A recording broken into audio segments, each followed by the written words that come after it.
গণ অধিকার পরিষদের সভাপতি নুরুল হক নুরুর উপর হামলার ঘটনায় প্রতিবাদ জানিয়েছেন আইন উপদেষ্টা ও ঢাকা বিশ্ববিদ্যালয়ের আইন বিভাগের অধ্যাপক ডক্টর আসিফ নজরুল।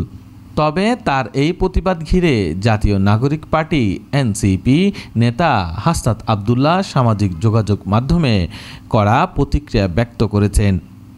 শুক্রবার রাত 11টার দিকে নিজের ব্যক্তিগত ফেসবুক পেজে আসিফ নজরুল লিখেন, ভিপি নুরুল হক নুরুর উপর বর্বরচিত হামলার তীব্র নিন্দা ও প্রতিবাদ জানাচ্ছি।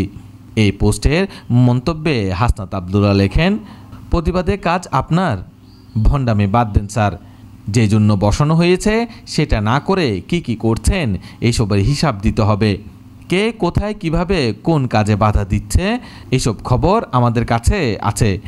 এইসব প্রতিবাদের ভং না ধরে কাজটা করেন।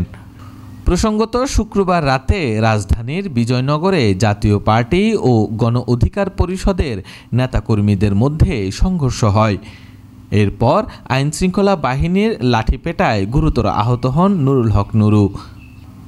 গণ অধিকার পরিষদের সাধারণ সম্পাদক রাশেদ খান বলেন, আমরা সংবাদ সম্মেলনের প্রস্তুতি নিচ্ছিলাম, ঠিক তখনই আইনশৃঙ্খলা বাহিনী আমাদের উপর হামলা চালায়।